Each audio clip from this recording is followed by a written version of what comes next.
कल हमने पेटेंट्स और इंटेलेक्चुअल प्रॉपर्टी राइट्स के बारे में पढ़ा था जहाँ पे हमने व्हाट आर आईपीआर फिर आईपीआर के जो 6 टाइप्स हैं उनके बारे में हमने बात करी थी। अगेन जो 6 टाइप्स ऑफ आईपीआर है वो आपके लिए 3 मार्कर के हिसाब से इम्पोर्टेंट थी। प्लस उसके बाद हमने जो न्यू आईपीआर पॉलिसी 2016 का जो पॉलिसी थी, 2016 वाली जो पॉलिसी वो भी हमने डील करा था, जो कि हमारे लिए 5 मार्कर के हिसाब से इम्पोर्टेंट था, लेकिन रेयर चांस है कि क्वेश्चन में आएगा।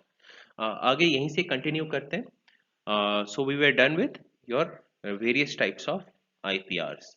अब हम आगे बढ़ेंगे towards various laws, conventions that are associated with IPR, intellectual property rights. International agreements and bodies associated with IPR, intellectual property right. जो सबसे मेजर इंपॉर्टेंट है, एक एक करके डील करते हुए चलेंगे। पहला है बर्न कन्वेंशन। कल हम हिस्ट्री में भी हमने इसके पढ़ा था, जब हिस्ट्री ऑफ आईपीआर पढ़ रहे थे तो हमने वहां पे भी ये पढ़ा था बर्न कन्वेंशन के बारे में। इसे देखते हैं। It is an international agreement governing copyright which came into being in 1886। तो जो बर्न कन्वेंशन है किस चीज के साथ डील करी? It deals with the copyright aspect of IPR. It provides for protection of literary artistic works. It established a system of equal treatment for internationalized copyright amongst signatories. It provides creators such as authors, musicians, poets, painters, etc. with the means to control how their works are used, by whom and on what terms. Uh, जब हम लोग book publish करते हैं या फिर कोई TV serial या फिर कोई मूवी कोई गाने वगैरह बनाते हैं तो ये कॉपीराइट प्रोटेक्टेड होता है। एंड अगेन अगर ये रजिस्टर्ड है तब, दैट मीन्स अगर ये एक बार कॉपीराइट प्रोटेक्टेड हो गया दैट मीन्स इसे कोई और कॉपी नहीं कर सकता है अनटिल अनलेस कॉपीराइट ओनर इसके लिए परमिशन दे। आपने कई बार देखा होगा जब पुरानी मूवीज के गाने आपके नए मूवीज में आते हैं रिमिक्स के तौर पे, तो फिर बाद में वो जब क्रेडिट्स वाला जो सेक्शन आता है उसमें वो कहते हैं थैंक्स टू दिस या फिर for providing us permission to use their song dialogue वगैरह, ये सारी चीजें होती हैं। लेकिन अगर कॉपीराइट वायलेशन हो जाता है तो आपके ऊपर केस भी हो सकता है। जैसे कि एग्जांपल लेते हैं, शायद आपने सुना होगा शोले, 1970s की बहुत फेमस मूवी शोले, करेक्ट? कुछ साल पहले इसी शोले को रीमेक कराया जा रहा था। It was done by Ram Gopal Verma. हाँ हाँ, वही राम गोपाल वर्मा, ठीक। तो वो शोले का रीमेक बना रहे थे, बट जैसे ही उन्होंने शोले का रीमेक बनाया और उसका नाम भी रखा था शोले, तो हुआ ये कि इसके खिलाफ मतलब जो राम गोपाल वर्मा जी के खिलाफ कोर्ट में केस फाइल हो गया कि ये शोले बना तो रहे लेकिन हमसे कॉपीराइट लिया नहीं है। किसने ये कहा था? जावेद अख्तर और सलीम जावेद की जो जोड़ी थी, सलीम खान एंड जावेद अख्तर, इन्होंने कहा कि ये जो शोले है ये हमारे पास कॉपीराइट है क्योंकि ये स्टोरी हमारी है, जो नाम है ये हमने दिया था, तो ये हमारे कॉपीराइट के अंडर आ जाता है, हमारी प्रॉपर्टी है एंड राम गोपाल वर्मा इसके ऊपर मूवी नहीं बना सकते हैं। तो केस वगैरह हुआ and out of the court भी कुछ सेटलमेंट हुआ। इसकी वजह से करना ये पड़ गया कि राम गोपाल वर्मा को instead of naming the film Sholay, उन्होंने उसका नाम चेंज कर दिया। एंड कुछ I don't remember, I think उन्होंने एक अजीब सा एक नाम दिया था, राम गोपाल वर्मा की आज्ञा और समथिंग लाइक दैट, ठीक। तो ऐसा कुछ हुआ था। तो दिस शोज कि हाउ कॉपीराइट इज इम्पोर्टेंट। अगर आप कॉपीराइट प्रोटेक्ट नहीं करते हो, अगर आप उससे कॉपीराइट को वायलेट करते हो तो आपके लिए ये जेल टर्म्स भी हो सकती है। तो आपने कई बार ये जब यूट्यूब के वीडियोस वगैरह देखते हो तो उसमें भी यही रहता है कि अगर मान लेते हैं आप सेम वीडियो को कॉपी करते हो, गानों को कॉपी करके अगर आप ऐड कर देते हो तो यूट्यूब में आ जाता है कॉपीराइट वायलेशन वगैरह आ जाता है। तो इसी वजह से थोड़ा सा हम ध्यान देंगे व्हाट इज कॉपीराइट। और ये कॉपीराइट के लिए कौन सा ये था? कॉपीराइट के लिए जो कन्वेंशन इंपॉर्टेंट था वो था वर्न कन्वेंशन, ठीक। नेक्स्ट आगे बढ़ेंगे। विपो, वर्ल्ड इंटेलेक्चुअल प्रॉपर्टी ऑर्गेनाइजेशन, विपो। लेकिन ये भी हमारे लिए 3 मार्कर है, प्लस ये प्री के लिए भी इंपॉर्टेंट हो सकता है। 5 मार्कर में इसका कोई रोल नहीं है। It was created in 1967 to encourage creative activity and promote the protection of intellectual property throughout the world. It is one of the 17 specialized agencies under United Nations. Apart from promoting creative intellectual activity and for facilitating the transfer of technology related to industrial property to the developing countries in order to accelerate economic, social and cultural development. तो ये UN की एक agency है जिसका major objective क्या है? ये intellectual property को प्रोटेक्ट करने में तो हेल्प करती है, प्लस ये ट्रांसफर ऑफ टेक्नोलॉजी में भी हेल्प करती है, सो दैट जो डेवलपिंग कंट्रीज में इकोनॉमिक, सोशल और कल्चरल डेवलपमेंट हो सके, क्योंकि maximum your IP, intellectual property, patents वगैरह वो डेवलप्ड कंट्रीज के पास है।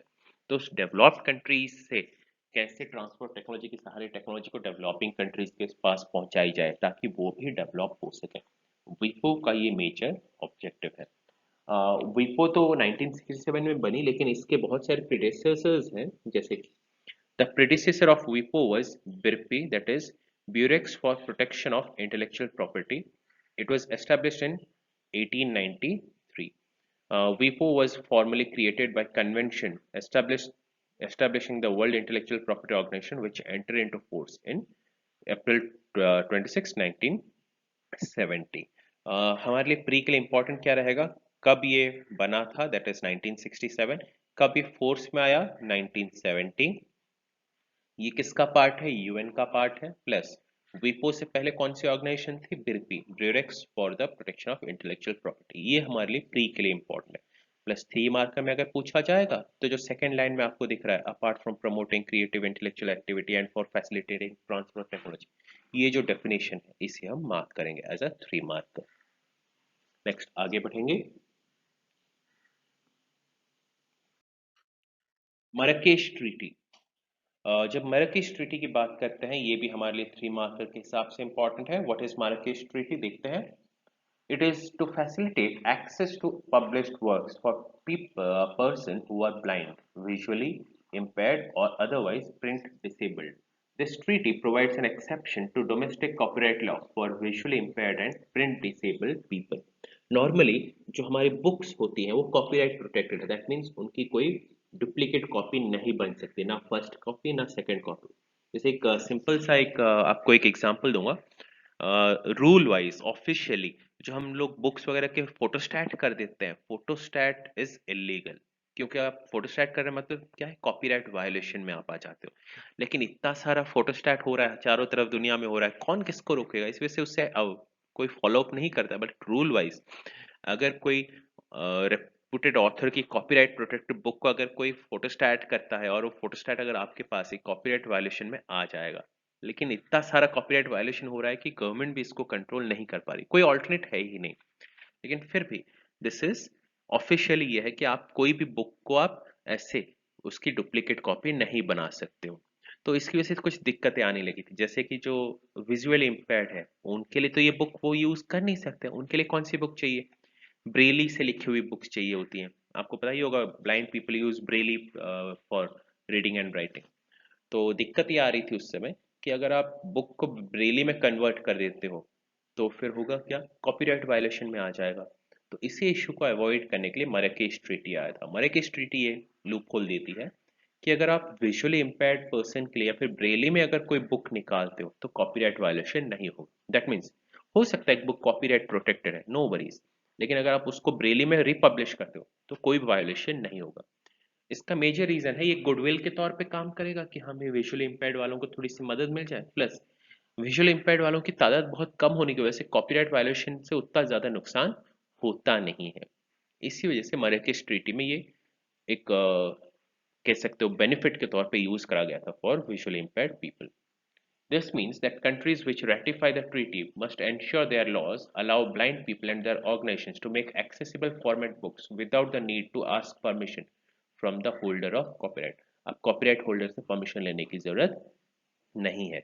ये हमारे लिए एक प्री क्वेश्चन बन जाएगा यहाँ पे।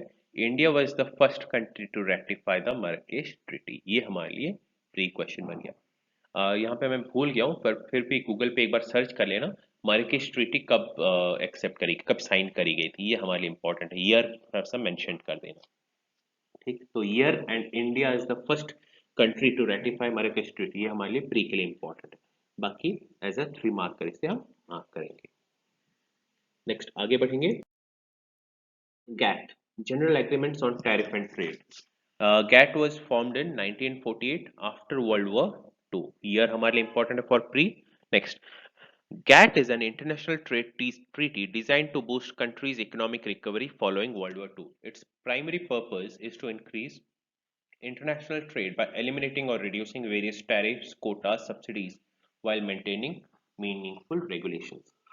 जो गवर्नमेंट और गवर्नमेंट के बीच में जो टैरिफ्स हैं, टैक्सेस हैं, उन टैक्स को, सब्सिडीज, कोटास को रिड्यूस करने की बात करी है ताकि फ्री ट्रेड हो सके।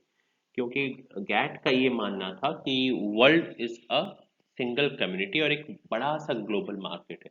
अगर आपस में ट्रेड कॉमर्स बढ़ेगा तो सारे कंट्रीज क्या हो पाएंगे, इकोनॉमिकली सस्टेनेबल हो पाएंगे और प्रॉस्पर हो पाएंगे। और गैट इसी चीज को प्रमोट कराती है कि टैक्स वगैरह कम हो जाए, कंट्रीज आपस में ट्रेड करें, कॉमर्स करें। देखते हैं ऑब्जेक्टिव्स ऑफ गैट। अगर मान लेते हैं रेयरली अगर गैट 5 मार्कर में आ गया तो आपको ये ऑब्जेक्टिव्स लिखना पड़ सकता है, लेकिन इसमें से 2-3 ऑब्जेक्टिव्स रट लीजिएगा। अगर आ गया तो हम इसे लिख लेंगे।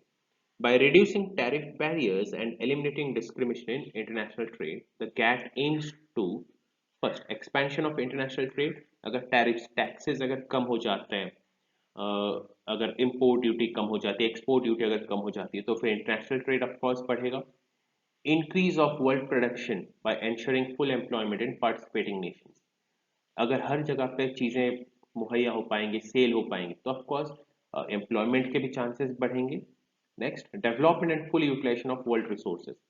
क्योंकि हो सकता है लेट्स से कोई रिसोर्स इंडिया में है, कोई रॉ मटेरियल इंडिया में है, लेकिन उस रॉ मटेरियल को यूटिलाइज करने की जो मशीनरी चाहिए, जो टेक्नोलॉजी चाहिए, हो सकता है वो इंडिया में ना हो। गैट की वजह से क्या होगा, ये रॉ मटेरियल सस्ते रेट पे कहाँ पहुंच पाएंगे, जिन कंट्रीज के पास टेक्नोलॉजी है उनके पास वो रॉ मटेरियल पहुंचेंगे। उस रॉ मटेरियल को यूटिलाइज करके वो कंट्री क्या करेगी, प्रोडक्ट बनाएगी, फिर उस प्रोडक्ट को इंडिया और बाकी कंट्रीज में बेचा जा सकता है। इसके जरिए होगा क्या, वर्ल्ड की रिसोर्सेज को हम एफिशिएंटली यूटिलाइज कर पाएंगे। ऐसे रिसोर्स को एक जगह पड़े हुए होने नहीं देंगे, उसे हम बार बार मतलब रीयूज कर पाएंगे। So this is one of the objectives of GATT. Last one is raising standard of living of the world community as a whole. जब इकोनॉमी ग्रो करेगी, जब ट्रेड एंड कॉमर्स ग्रो करेगा, तो एज अ होल कम्युनिटी की भी life क्या होती है, ग्रो होती है। पैसा आने लगेगा, गवर्नमेंट के पास भी थोड़े बहुत टैक्स कलेक्शंस बढ़ेंगे, उस टैक्स की वजह से लोगों का भला होगा, पब्लिक हेल्थ, पब्लिक वेलफेयर भी बढ़ने लगता है। सो गैट का ये ऑब्जेक्टिव था। तो लेकिन गैट को 3 मार्कर एंड 5 मार्कर के हिसाब से मार्क करेंगे। Next, TRIPS. ट्रिप्स ये एमपीपीएससी का एक फेवरेट क्वेश्चन रह चुका है। एंड ट्रिप्स अगेन ये even though it is part of science and tech, ये इकोनॉमिक्स के साथ भी रिलेट हो जाता है, तो एक इम्पॉर्टेंट टॉपिक है। ये पहले बहुत बार 6 मार्कर में आ चुका है। अभी के सिलेबस के हिसाब से हम इसे 3 मार्कर, 5 मार्कर और 11 मार्कर के लिए मार्क करेंगे, क्योंकि ट्रिप्स के अलावा एक और भी एग्रीमेंट है, TRIMS. So trips and TRIMS दोनों मिला के 11 मार्कर क्वेश्चन भी बनाया जा सकता है। एनीवेज यहाँ पे हम 3 मार्कर, 5 मार्कर के हिसाब से पढ़ रहे हैं। 11 मार्कर आ गया तो हम इसे बना के लिख लेंगे। देखते हैं पहले trips, trade related intellectual property rights. Trips 3 marker, 5 marker. देखते हैं the agreement for the agreement or trade related intellectual property right is an international agreement administered by WTO। ये कब फोर्स में आई थी, it came into effect on 1st January 1995 and is the most comprehensive multilateral agreement on intellectual property। सबसे multilateral है, reason being ये आपके intellectual property के बहुत सारे एस्पेक्ट्स को डील करती है, जैसे कि TRIPS deals with following intellectual property rights: patent, copyright, geographical identifications, industrial designs, trademark। ये लगभग सारे के सारे जो हमारे इंटेलेक्चुअल प्रॉपर्टीज है उसके साथ ये डील करती है। इसमें रूल्स एंड रेगुलेशंस मेंशन करे गए हैं to protect intellectual property. The TRIPS agreement requires WTO members to provide protection for a minimum of 20 years। जब आप कोई नई चीज बनाते हो, पेटेंट करते हो, तो अगर आप WTO के मेंबर हो तो मिनिमम 20 साल तक उस पेटेंट को प्रोटेक्ट करना पड़ेगा। प्रोटेक्शन करने की जिम्मेदारी किसकी, गवर्नमेंट की है। दैट मीन्स 20 साल तक इसे कोई और यूज नहीं करेगा। अगर यहाँ पे पेटेंट लॉ को कोई ब्रेक कर रहा है, कोई इस पेटेंट को चुरा के उसे यूटिलाइज कर, अब गवर्नमेंट की रेस्पॉन्सिबिलिटी है to punish those people. The agreement also requires countries to provide patent protection for both process and product in all fields of technology। किसी भी पेटेंट के प्रोसेस और प्रोडक्ट की पूरी जो सेफ गार्ड करना, ये अगेन गवर्नमेंट की जिम्मेदारी है। जैसे कि लेट्स से एग्जांपल लेते हैं, जिलेट का जो मैक 3 आ रहा है, ठीक, जिलेट मैक 3 वो एक प्रोडक्ट है, उस प्रोडक्ट को भी पेटेंट कराया जाएगा, प्लस किस प्रोसेस के जरिए उस जिलेट मैक 3 को बनाया गया है उस प्रोसेस को भी पेटेंट कराया गया है। मतलब जैसे वो कहते हैं ना एडवर्टाइज में, डायमंड कट ब्लेड टेक्नोलॉजी, तो उस डायमंड कट ब्लेड को बनाया कैसे गया उस प्रोसेस को भी पेटेंट कराया जा सकता है। तो ट्रिप्स का ये काम है, ये प्रोडक्ट को भी पेटेंट कराएगा प्लस उस प्रोसेस को भी पेटेंट कराता है, जिसकी वजह से वो एक यूनिक बना रहता है और इसे कोई और कॉपी नहीं कर पाया। और अगर कॉपी होता है तो फिर गवर्नमेंट रिस्पॉन्सिबल है कि इन वायोलेटर्स के खिलाफ एक्शन ले। The trips agreement has both positive and negative implications for the nation. Trips के बोथ पॉजिटिव एंड नेगेटिव दोनों एस्पेक्ट हो सकते हैं कंट्री के हिसाब से। देखते हैं, पहले देखते हैं पॉजिटिव implications। ट्रिप्स की वजह से हमें क्या फायदा हो सकता है, एक एक करके डील करेंगे। Under TRIPS agreement protection is given to patent copyright layout design, thus the patented product is provided exclusive marketing rights for certain period. If some other firms want to use that product name, they have to take permission of patent holder।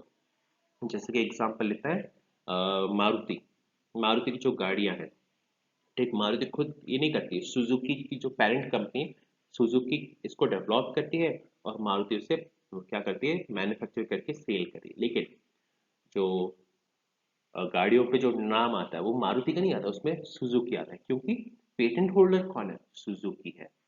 तो यहाँ पे यही होता है, marketing rights किसके पास आती है, एक सिंगल कंट्री के या फिर कंपनी के पास आ जाती है।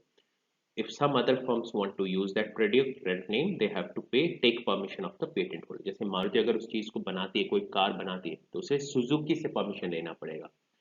इंडिया के एस्पेक्ट में आज के टाइम में सिचुएशन चेंज हो गया, क्योंकि मारुति उद्योग को सुजुकी ने टेक ओवर कर लिया है।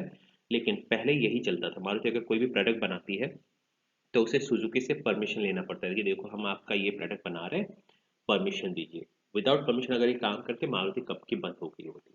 तो this is how patents work. तो पॉजिटिव इंप्लीकेशन क्या है, एडवांस टेक्नोलॉजीज हमारे पास आती है, ठीक। Next, TRIPS agreement has given a boost to R&D in various field of technology. क्योंकि नई नई टेक्नोलॉजीज को हम क्या कर सकते हैं, ला सकते हैं, तो इस वजह से जो हमारी रिसर्च एंड डेवलपमेंट है वो बढ़ रही है। एग्जाम्पल लेते हैं, अभी जिलेट मैक 3 का एग्जाम्पल लेंगे। पहले जिलेट मैक 3 नहीं था, उससे पहले एक और था जिलेट वेक्टर, दो ब्लेड की टेक्नोलॉजी थी। उस दो ब्लेड की टेक्नोलॉजी पर रिसर्च करा गया, फिर पता चला अगर दो ब्लेड लगा सकते हैं तो फिर इसको ट्रिपल ब्लेड भी कर सकते हैं और ब्लेड को थोड़ा सा और शार्प बना देंगे, एफिशिएंट बना देंगे। तो इसकी वजह से R&D भी बढ़ रही है। तो this is how intellectual property और TRIPS is important for us, क्योंकि पेटेंट वगैरह को प्रोटेक्ट करने के साथ साथ ये उनके रिसर्च में भी ये हेल्प कराता है। Next, the agreement also provides GIS for certain items. Once a country gets GIS, the firms only from that country can use the generic brand name, such as India has obtained GIS for Darjeeling tea। India की company ही Darjeeling T को बेच सकती है। जैसे US में अगर आपको Darjeeling T बेचनी है तो इंडियन कंपनीज के थ्रू ही दार्जिलिंग टी बेच सकते हो। यूएस की कोई फलाना कंपनी नहीं बोल सकती कि मैं दार्जिलिंग टी प्रोक्योर कर रहा हूँ, बेच रहा हूँ। क्यों?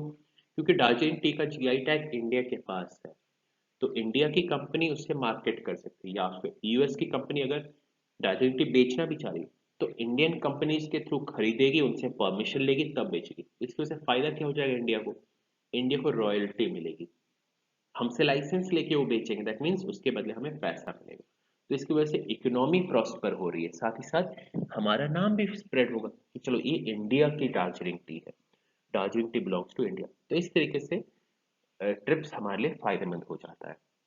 Next, TRIPS agreement has help in prevention of piracy. क्योंकि पेटेंट कॉपीराइट प्रोटेक्शन रहता है तो पायरेसी भी कम हो जाती है। जैसे कि आपको याद होगा पहले वो पायरेटेड सीडीज आती थी, 10 रुपए वाली सीडीज आती थी, गवर्नमेंट ने इस पे बैन लगा दी क्योंकि ये कॉपीराइट वायलेशन में आ जाता है। ओरिजिनल सीडी खरीद सकते हैं, अगर डुप्लीकेट सीडी खरीद तो आप पे जेल हो सकता है। तो इस वजह से बहुत सारे वीडियो पार्लर्स पे रेड करे जाते थे।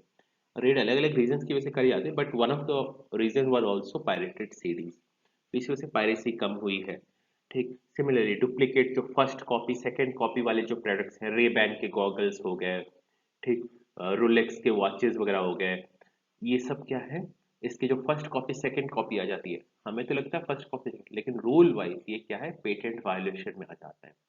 पुलिस इन पे छापा मार सकती है, इनको कन्फिस्केट कर सकती है। कोई अगर सैलरी में बेच रहा है उसके ऊपर भी कार्रवाई करी जा सकती है कि तुम डुप्लीकेटेड प्रोडक्ट या फिर पेटेंट वाले प्रोडक्ट्स को गलत नाम से बेच रहे हो, तो ये सारी चीजें क्या हो जाती है, इलीगल हो जाती है। इसकी वजह से पायरेसी धीरे धीरे क्या होती जा रही है, कम होती जा रही है। So these are positive implications of TRIPS. अब आते हैं इसके नेगेटिव इम्प्लीकेशंस की तरफ। Agreement of TRIPS favors developed countries as under the agreement protection is given to intellectual property rights which are largely done by developed countries। क्योंकि आप क्या करते हो, पेटेंट वगैरह के जरिए आप क्या कर रहे हो, 20 साल तक आप इंटेलेक्चुअल प्रॉपर्टी को प्रोटेक्ट कर लेते हो। तो यहाँ पे डेवलपिंग कंट्रीज और अंडर डेवलप्ड कंट्रीज के लिए नुकसानदायक हो जाता है। क्यों? सबसे ज्यादा रिसर्च होता कहाँ पे है, डेवलप्ड कंट्रीज में होता है, तो सबसे ज्यादा पेटेंट वगैरह उनके पास है। तो अगर कोई developing country under developed country आगे बढ़ना चाहती है, तो क्योंकि उनके पास पेटेंट नहीं है और पेटेंट लेने के लिए उन्हें डेवलप कंट्रीज से खरीदना पड़ेगा, तो इसी वजह से होता क्या है, डेवलप कंट्रीज को फायदा मिल जाता है और डेवलपिंग अंडर डेवलप कंट्रीज पीछे रह जाती है। तो एक नेगेटिव इम्पैक्ट बन जाता है। जैसे इंडिया का एग्जाम्पल ले लेते हैं। इंडिया कब से एरोप्लेन बनाने की कोशिश करे, बन रहा है नहीं, क्यों? हमारे पास वो टेक्नोलॉजी है ही नहीं। अगर हम यूएस रशिया से वो टेक्नोलॉजी खरीदने की कोशिश करेंगे तो हमारे लिए महंगा पड़ जाएगा। इस वजह से यहाँ पे यूएस रशिया फायदे में है, जबकि हम क्या है, डीमेरिट में आ गए। हमें बहुत सारा पैसा लगाना पड़ेगा। पैसा लगाने के बाद भी गारंटी नहीं है कि वो टेक्नोलॉजी हमें बेच देंगे। तो एक इशू आ जाती है कि ट्रिप्स की वजह से नेगेटिव इम्पैक्ट भी पड़ सकता है on developing and under developed countries. Next, in agriculture, patenting of plant varieties done through TRIPS. This may have serious effect on developing countries. Example लेते हैं, कॉटन, बीटी कॉटन की जो सीड्स आते हैं मोनसैंटो बेचती है। मोनसैंटो कौन सी company है, कहाँ की कंपनी है, अमेरिका की कंपनी। चलो इंडिया में वो कॉटन के सीड्स बेच रही है, आज की तारीख में हाइब्रिड वाले कॉटन सबको यूज कर रहे हैं। लेकिन मान लेते हैं क्योंकि ट्रिप्स की वजह से मोनसैंटो के पास इसका पेटेंट है, कोई और कंपनी इसको बना नहीं सकती है, इंडिया भी इसको बना नहीं सकती। अब इसकी वजह से होगा क्या, मान लेते हैं कल अगर यूएस के साथ हमारे ताल्लुकात बिगड़ जाते हैं और किसी वजह से यूएस बोल देती है कि हम ये कॉटन अब आपके यहाँ नहीं बेचेंगे। ट्रम्प की बात का क्या भरोसा भाई, कब क्या बोल दे।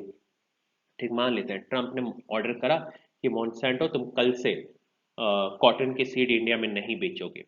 अब हम क्या कर लेंगे, क्योंकि ट्रिप्स के तहत जो कॉटन की सीड्स है वो मॉन्सेंटो की प्रॉपर्टी और मॉन्सेंटो यूएस की कंपनी है। अब इंडिया के जो कॉटन फार्मर्स है वो कैसे कॉटन ग्रो करेंगे, उन्हें नुकसान होगा कि नहीं। तो इस तरीके से प्लांट वैरायटी प्रोटेक्शन की वजह से हमारी पूरी की पूरी इकोनॉमी भी स्क्रम्बल हो सकती है, पूरा का पूरा एग्रीकल्चर हैम्पर हो सकता है, किसान की लाइफ तहस नहस भी हो सकती है। So this is another negative impact of trips. Last one, research in microorganisms is closely linked with development of agriculture and pharmaceutical industries and biotechnology facility of microorganisms, which are largely benefit which largely benefit developed nations MNCs. Again, first point के साथ ये matchup कर जाता है, क्योंकि develop countries के पास पैसा है तो उन्होंने बहुत सारे रिसर्च करा, जिसकी वजह से वो आज एडवांटेजेस पोजीशन पे है। आज देख लीजिए, जो कोविड की वैक्सीन रशिया, चाइना, यूएस, हम सब एक साथ लगभग बनाना शुरू करें, लेकिन जो पॉजिटिव रिजल्ट्स पहले किससे आए, यूएस, रशिया, चाइना से आ रहे हैं, हमारे अभी तक आ ही नहीं रहे। क्यों? उनका जो रिसर्च है एडवांस है, उन्होंने ज्यादा रिसर्च पे पैसा लगा रखा है, तो वो एडवांटेजेस पोजीशन पे है, हम नहीं, हमें टाइम लग जा रहा है। तो ये समहाउ ये ट्रिप्स की वजह से हो रहा है। अगर मान लेते हैं सारी टेक्नोलॉजी हमारे पास भी मुहैया होती है, हम भी अगर जैसे तैसे खरीद लेते तो हो सकता है हमारी टेक्नोलॉजी भी और एडवांस हो सके। सो this is another negative impact of trips. Again trips को 3 मार्कर 5 मार्कर में मार्क करेंगे। क्वेश्चन कैसे आ सकता है, ट्रिप्स एज इट इज आ जाएगा 3 मार्कर में। 5 मार्कर में what is trips and it's positive impact, trips and it's negative impact या फिर लिमिटेशन के तौर पर ये 5 मार्क का क्वेश्चन बन सकता है। ठीक, ओके, आगे बढ़ेंगे। Next, TRIMS, trade related investment measures. Trips was about intellectual property, लेकिन ट्रिम्स इन्वेस्टमेंट के ऊपर है, जो फॉरेन डायरेक्ट इन्वेस्टमेंट उसके ऊपर है। देखते हैं। TRIM's sole objective is to restrict the preference of domestic firms and thereby international firms to operate more easily within foreign market. MNCs को सही तरीके से आसानी से काम करने के लिए ये एग्रीमेंट आया था, जिसका नाम है ट्रिम्स। देखते हैं। TRIMS agreement provides for member nations to withdraw those investment measures that discriminate foreign investors, such as obligation on foreign investors to use domestic imports. कई बार जब फॉरेन कंपनियां हमारे यहाँ पे कंपनी ऑपरेट करना चाहती है तो डोमेस्टिक कंट्रीज क्या करती है, डोमेस्टिक लॉज अप्लाई करती है कि चलो ठीक है आप एमएनसी हो, इंडिया में आप कंपनी खोलना चाह रहे हो, लेकिन जो वर्क फोर्स रहेगा वो 100% इंडियन रहेगा। ये आप ऑब्लिगेशन नहीं दे सकते हो। वो इन्वेस्टमेंट लेके आ रहा है तो फिर उसे फ्रीडम होना चाहिए, वो कितने इंडियन को यूटिलाइज करेगा, कितने फॉरेनर्स को यूटिलाइज करेगा, टेक्नोलॉजी वो कहाँ से यूज करेगा, रॉ मटेरियल कहाँ से यूज करेगा, ये इन्वेस्टर्स को ये देने दो। ऑब्लिगेशन उस पर मैंडेटरी मत करो कि नहीं आपको यही करना है, आप ऐसे ऑब्लिगेशन को इम्पोर्ट से इम्पैक्ट नहीं कर सकते हो। Next, employment of local people in foreign investment, use of any specific production technology, ये भी आप मैंडेटरी नहीं कर सकते हो। जैसे कि लेट्स से एग्जांपल लेते हैं, रोल्स रॉयस या फिर एप्पल। ठीक, एप्पल का एग्जांपल लेते हैं। एप्पल यहाँ पे इंडिया में एक मैन्युफैक्चरिंग प्लांट ओपन करती है। ठीक, अब मान लेते हैं गवर्नमेंट ऑफ इंडिया अगर कहेगी ठीक है एप्पल तो बना, कहाँ पे बन रहा है, लेट्स से हमारे ये इंदौर के पीतमपुर में एप्पल ने एक ये फैक्ट्री ओपन करी। मान लेते हैं अगर गवर्नमेंट ऑफ मध्य प्रदेश अगर कहती है हाँ यहाँ पे आप एप्पल का प्लांट बना रहे हो, यहाँ पे जो भी एम्प्लॉयज आप काम पे लगाओगे वो सब एमपी से ही होने चाहिए, ऐसे आप मैंडेशन नहीं दे सकते हो। क्यों? अगर आप ऐसे मैंडेटरी कर दोगे तो यहाँ पे कुछ दिक्कतें आ जाएंगी, सच एज क्या एमपी के सारे यूथ वेल ट्रेन्ड है फॉर वर्किंग इन एप्पल? उनके पास क्या वो एक्सपर्टाइज है? नहीं होगी, उन्हें ट्रेन करने की जरूरत है। ट्रेन करने में क्या होगा, कंपनी का बहुत सारा पैसा लग जाएगा प्लस टाइम भी वेस्ट होगा। इसका बेटर ऑप्शन क्या है, कुछ फॉरेन इनपुट्स लाओ, कुछ बाहर के टेक्नोलॉजिकल एक्सपर्ट्स लाओ और कुछ होम ग्रोन इनपुट्स। ठीक, सबको इक्वल अपॉर्चुनिटी देने की जरूरत है। ठीक, अगर हम खाली इन हाउस करने की कोशिश तो दिक्कतें आ सकती हैं। तो ऐसे मैंडेटरी नहीं होना चाहिए कि 100% सब कुछ लोकल पीपल को ही एम्प्लॉयमेंट दो, इससे दिक्कतें आ सकती है। क्योंकि हो सकता है कुछ एक्सपर्ट नॉलेज की जरूरत है जो कि लोकली मौजूद ना हो। ठीक, अब आपको बुरा लग जाएगा, अरे सर हम तो इंजीनियर हैं। ठीक है हम लोग इंजीनियर हैं, लेकिन एक चीज हमें भूलनी नहीं चाहिए, हम शिवानी इंजीनियर्स भी हैं। ठीक, वो 2020 पढ़ के पास हो रहे हैं तो एक दिक्कत आ जाती है कंपनी के हिसाब से।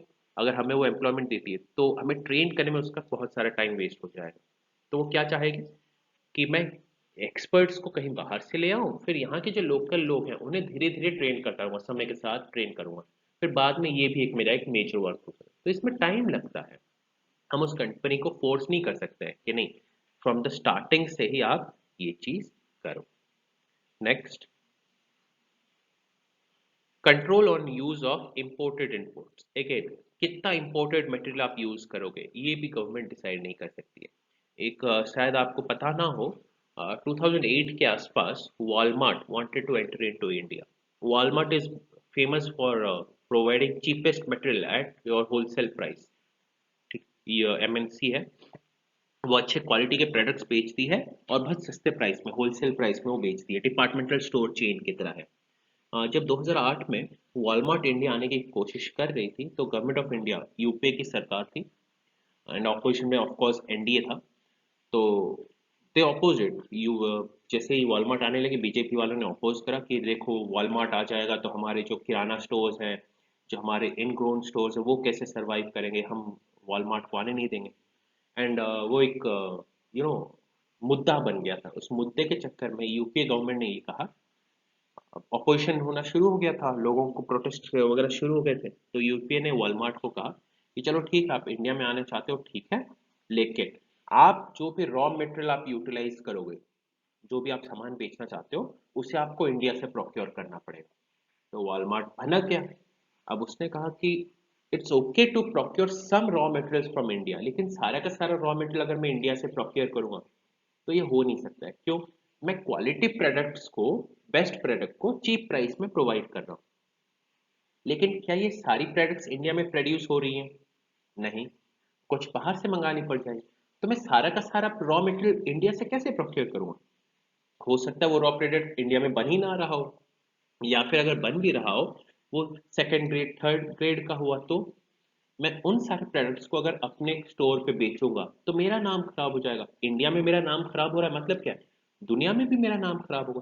क्योंकि डजेंट मैटर ना कि आप इंडिया में ऑपरेट करो यूएस में ऑपरेट करो, नाम तो आप मेरा ही खराब होगा। तो वॉलमार्ट ने कह दिया कि नहीं मुझे आना ही नहीं। तो एक कुछ साल के लिए बाहर चली गई, फिर बाद में एक वॉलमार्ट ने एक डील साइन करी विथ एयरटेल, जो भारतीय मित्तल ग्रुप, उनके साथ डील साइन करी, फिर वापस से री एंटर हुई लेकिन एक अलग नाम के साथ। शायद आपको पता होगा best price. Best price is a collaboration of Bharti Mittal and Walmart. लेकिन उन्होंने फिर उसमें रेस्ट्रिक्शन भी लगा रखा है, डिपार्टमेंटल स्टोर है लेकिन हर कोई इसमें से खरीदारी नहीं कर सकता है, बस होलसेलर ही उससे खरीद सकते हैं, प्लस जो मेजर जिनके पास क्या कहते हैं वो गुमास्ता लाइसेंस है बस वही खरीद सकते हैं। क्यों? इसी ट्रिम्स के ऊपर जो ऑब्लिगेशन कुछ लगा दिए गए थे उन कंपनीज के ऊपर, इसी वजह से ये सारी चीजें हैम्पर कर रही हैं। Next, local equity requirements. कई बार गवर्नमेंट ये इक्विटी रिक्वायरमेंट्स लगा देती है, सच एज कि अगर कोई एमएनसी कोई कंपनी अगर इंडिया में ओपन करी तो उसका जो सीईओ होगा वो इंडियन होगा, ठीक, या फिर उसमें 51% इंडिया का होना चाहिए, इंडियन कंपनी का होना चाहिए, 49% आपका होगा, major share equity partner Indian होना चाहिए। ऐसे कुछ रिक्वायरमेंट लगा देते हैं। अब एमएनसीज का ये मानना है, फॉरेन कंपनीज का ये मानना है, हम बिलियंस ऑफ डॉलर का इन्वेस्टमेंट लेके आए लेकिन जो चीफ होगा वो हमारा नहीं होगा, मेजर शेयर हमारा नहीं होगा। तो बहुत बार होता है कि वो अवॉइड करते हैं कि हम इंडिया नहीं आएंगे। ट्रिम्स इस चीज को रोकती है, ट्रिम्स फ्रीडम देती है कि ये सारे रेस्ट्रिक्शन ना लगाएं, ट्रेड एंड कॉमर्स को बढ़ावा दें, एमएनसीज को अलग अलग कंट्रीज में काम करने का मौका दें। इससे उन कंपनीज का भी फायदा होता है और इंडिया का भी फायदा होता है, क्योंकि इंडिया को क्या है टेक्नोलॉजी का एडवांस कंपनीज मिल जाती हैं, टेक्नोलॉजीज भी मिल जाती हैं। So these are some of the measures that PRIMS is taking। अगर 5 मार्कर में आ गया तो हम ये measures लिखेंगे। Impact of TRIPS देख लेते हैं। The agreement encourages foreign firms to invest in India, which will generate competition, and in order to survive, local firms will have to improve their performance, which would provide better service to customers। On other side, अगर आपको याद होगा पहले जो TV आते थे, वीडियोकॉन के आते थे, बीपीएल के आते थे, ठीक, ओनिडा वगैरह आते थे, बट जैसे जैसे सोनी सैमसंग के टीवीज आ गए, एलजी के टीवीज आ गए, हुआ क्या, कंपटीशन बढ़ गया। जो हमारे इन हाउस जो टीवी कंपनीज थी उन्होंने अपनी क्वालिटी बढ़ाई ना, तो इस तरीके से कंपटीशन की वजह से क्या होता है, कस्टमर को फायदा होता है, सस्ते में बेटर चीजें उससे मिलने लगती है कंपटीशन की वजह से। तो ट्रिम्स इस तरीके से कंज्यूमर के लिए फायदेमंद है। TRIMS agreement favors developed nations because MNCs from developed countries with their large financial and technological resources can displace local industries and play a dominant role। ये एक मेजर नेगेटिव इम्पैक्ट है लेकिन हम इसे अवॉइड नहीं कर सकते हैं। They will cause foreign exchange drain. Of course जब फॉरेन कंट्रीज यहाँ पे इन्वेस्ट करेंगी तो of course foreign exchange drain तो होगा ही होगा, क्योंकि यहाँ से जब वो पैसे वापस लेके जाएंगे, प्रॉफिट लेके जाएंगे, फॉरेन एक्सचेंज भी चला जाएगा। लेकिन एक चीज तो है, मानना पड़ेगा कि कंज्यूमर के लिए फायदेमंद है, प्लस एडवांस टेक्नोलॉजीज भी इंडिया में आ रही है। So this is the impact of TRIMS. Again, trips and TRIMS को डिफरेंशिएशन के तौर पे 11 मार्क का क्वेश्चन बनाया जा सकता है। So this is all about your intellectual property rights. कुछ डाउट वगैरह है व्हाट्सएप कर देना, ठीक। Have a good day, take care.